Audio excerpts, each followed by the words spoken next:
Once upon a time, at a home in Willard, Ohio, a family had been living for over a year. They typically paid rent late each month, but they always paid. Then one month, the rent never came. The tenant kept promising it would be paid the next day, but it never was. Finally, on the 17th of the month, I texted the tenant letting her know if rent was not paid by the end of the day, I would be forced to file eviction. The following text exchange ensued.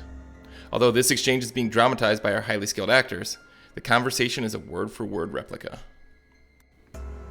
Hey Josh, just letting you know I put the money order for rent in your mailbox last night. What? The mailbox? You're supposed to put it directly in the bank, remember? Anyone can cash a money order if they take that. I know, but I was in a rush and I figured it would be fine overnight. But it was not fine overnight. I immediately checked the mailbox the next morning and discovered no money order in sight. It seemed like a strange coincidence that someone would steal from my mailbox that quickly, but the tenant had always paid rent before, and I had no reason to doubt her. I immediately followed up with her via text to try and solve the situation. Hi Jenny, I just checked the mailbox and there is no money order in there. What? Are you serious? Someone stole it? Oh my god, I'm so upset right now. What am I going to do?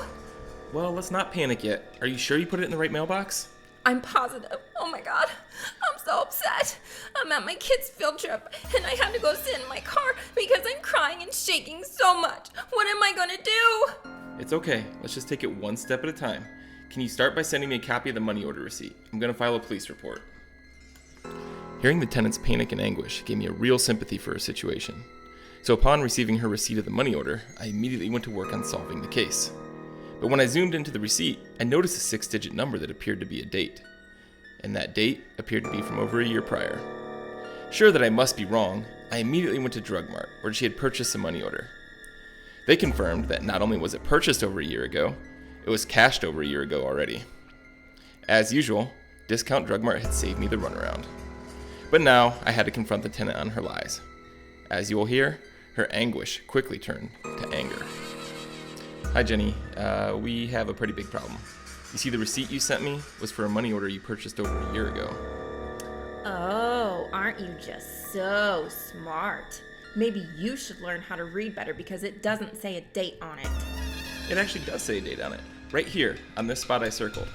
And just to be sure, I took it to Drug Mart, where you purchased it, and I had them run the serial number on it, which they confirmed was purchased over a year ago.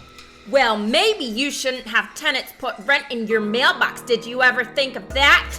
Oh, I agree, which is why I have you put rent in my bank, not my mailbox. But that seems kind of a moot point, since you didn't actually put money order in my mailbox. Are you trying to say I can't afford rent? I have a car payment way bigger than your pathetic rent. I don't think that's the flex you think it is. But regardless, I don't know or care if you can afford rent at the moment. I'm telling you that you didn't pay rent, which means you will be evicted. Do you have any idea who my husband is? You just wait until he hears about this. Come to think of it, I don't know your husband's name, but I will need it for the eviction paperwork if you could please send it over. The tenant declined giving me her husband's name, despite being so eager for me to know who he was. But I was able to consult the lease for it and file the eviction paperwork immediately.